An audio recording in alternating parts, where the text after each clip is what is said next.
Pada pertemuan kedua prakarya kali ini, kita akan membahas prakarya rekayasa, di mana yang akan kita bahas adalah tentang teknologi informasi dan komunikasi atau disingkat dengan TIK.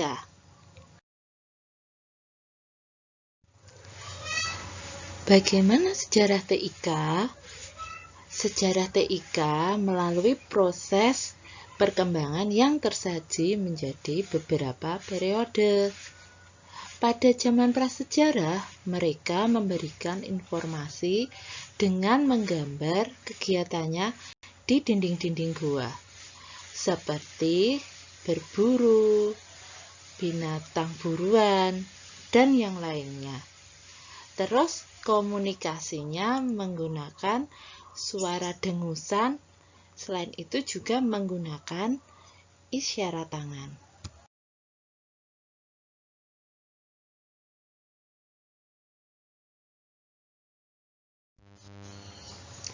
Perkembangan sistem informasi. Yang pertama, 3000 sebelum Masehi. Pertama kali tulisan digunakan oleh bangsa Sumeria. Tulisannya berupa simbol-simbol yang dibentuk dari piktograf, dan piktograf inilah yang dijadikan sebagai huruf.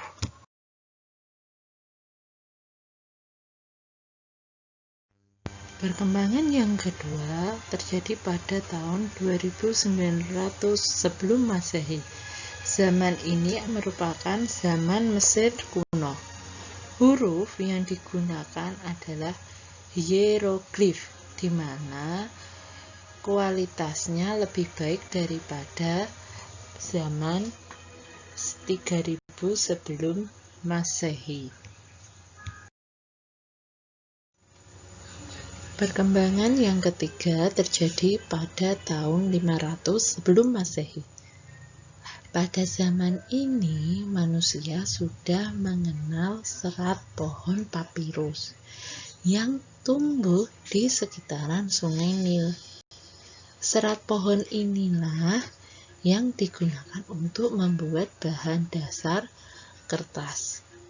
Dengan adanya kertas, sehingga penyampaian informasi lebih fleksibel dibanding lempengan tanah liat yang sebelumnya digunakan untuk menyampaikan informasi.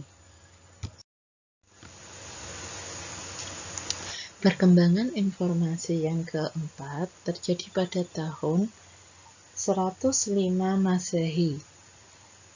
Pada zaman ini, bangsa Cina mulai menemukan kertas seperti yang kita gunakan saat ini. Pada saat itu, Cina membuat kertas berasal dari serat bambu yang dihaluskan, disaring, dicuci, diratakan, kemudian dikeringkan. Pada zaman ini, sudah mulai menemukan sistem cap dengan balok dilumuri tinta.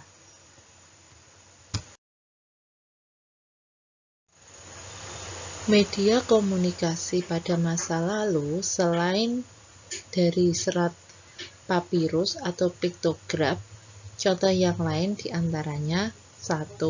Kentongan, 2. Daun lontar, 3. Lonceng, 4. Burung merpati, 5. Prasasti, 6. Trompet tanduk hewan, 7. Trompet keong, dan yang lainnya asap.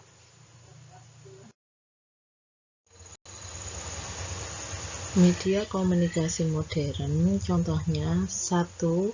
Koran, 2. Radio, 3. Televisi, 4. Faksimil atau telepon, 5. Handphone, 6. Handtalkie, 7. Komputer atau laptop. Setelah kalian menyimak materi di atas, sekarang kerjakan latihan soal berikut ya. Selamat belajar di rumah. Sampai jumpa di pertemuan selanjutnya.